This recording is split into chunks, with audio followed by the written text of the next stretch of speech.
The first death came with the sunset.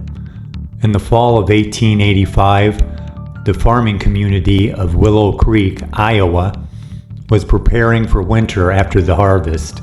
Most had already harvested, some did not. Endless fields surrounded the town, stretching to every horizon. On October 14th, 17-year-old Thomas Reed was crossing one of his father's already cropped fields just before dusk when he saw something standing among the rows. At first he thought it was an ordinary scarecrow. Then it moved. The figure stood nearly 8 feet tall. A dark, tattered coat hung from its frame. Straw protruded from its sleeves and collar. A weathered burlap sack covered its face, stained dark around 2 deep eye holes. In one hand, it carried a rusted sickle. The setting sun reflected from the curved blade. Thomas froze. The scarecrow leaped down from its cross and slowly turned toward him. Then it took a step. Thomas ran. He burst into his family's farmhouse screaming. When his father and brothers returned to the field with lanterns and rifles, they found nothing. No scarecrow, no footprints, nothing. Everyone assumed Thomas imagined it, until the next evening. Old Farmer Henry Wallace was returning from town when he spotted the same figure beside his cornfield. The scarecrow wasn't watching the crows, it was watching him. The sickle hung loosely at its side. Henry began to head home. The next morning his body was discovered hanging from a fence post in the middle of his field. No one knew how he got in there. His face looked like it was removed with a knife. And carved into the wood beneath him were 3 words: "Sunset is coming." The sheriff blamed a drifter. The preacher blamed Satan. The townsfolk blamed the scarecrow. Over the next weeks, more deaths followed. A hunter vanished while crossing a field at dusk. A school teacher disappeared walking home. A traveling salesman was found dead beside a dirt road. Every victim had seen the scarecrow beforehand, but not every victim had been missing their face. Every victim died after sunset. Fear spread through Willow Creek. People locked their doors before dusk. Children were forbidden from leaving home. The town became silent whenever evening approached. Then people began reporting something even stranger. The scarecrow was getting closer. At first it appeared in distant fields, then fields near homes, then beside barns, then inside fenced pastures. Every sunset it seemed to advance another few hundred yards towards town, as though it were approaching something, or someone. One October evening, Sheriff Walter Briggs decided he would end the nightmare. Armed with a Winchester rifle and accompanied by 2 deputies, he rode out to confront the creature. The men found it hanging in a harvested field. The sun hovered just above the horizon. The scarecrow stood motionless. The sickle gleamed red in the dying light. Sheriff Briggs raised his rifle. "Whatever you are," he shouted. "this ends tonight." The scarecrow slowly lifted its head. The deputies later swore they heard a sound like dry corn stalks snapping. Then the creature moved. Not walking, not running. One moment it stood 50 yards away.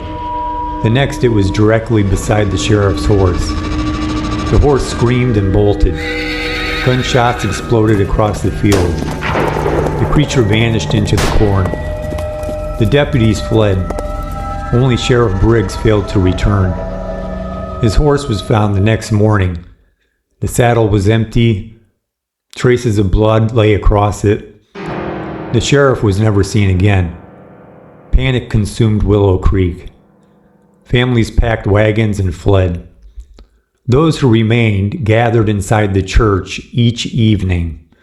The preacher insisted faith would protect them. He was wrong.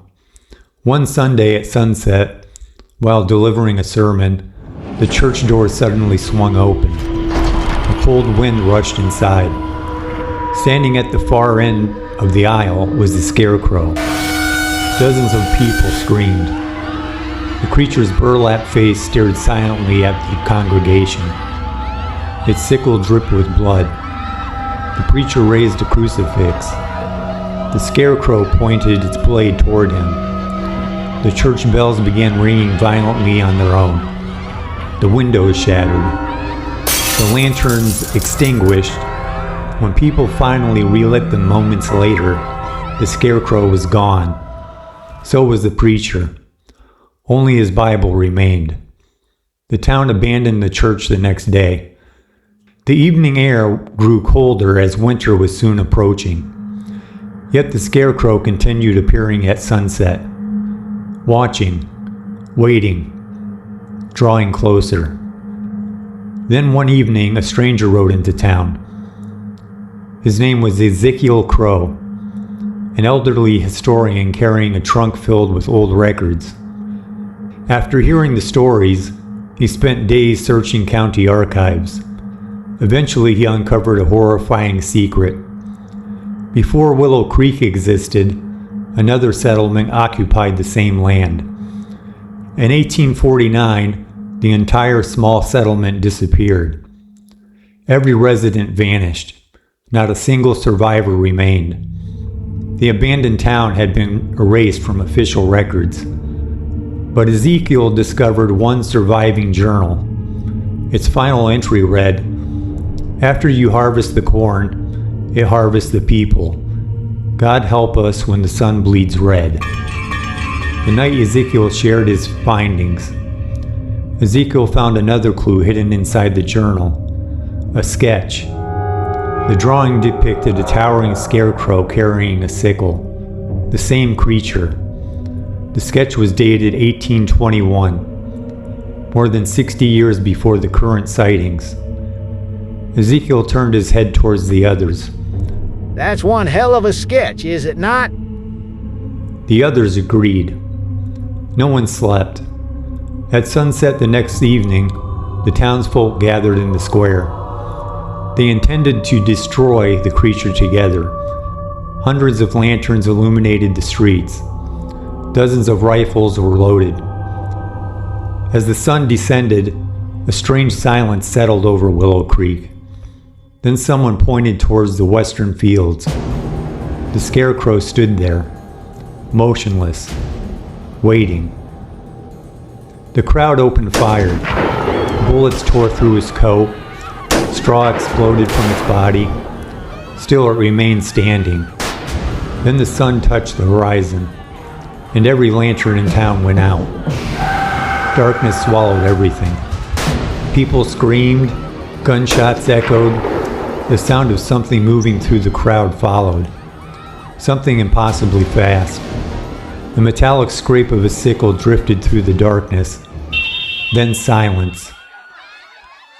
Moments later, the lanterns reignited. The Scarecrow was gone. So were two townspeople. Only their hats and coats remained scattered across the square. Their survivors fled before dawn. Willow Creek became a ghost town. Years passed. The story faded into legend. Then, in 1907, workers clearing the land discovered a hidden cellar beneath the abandoned town.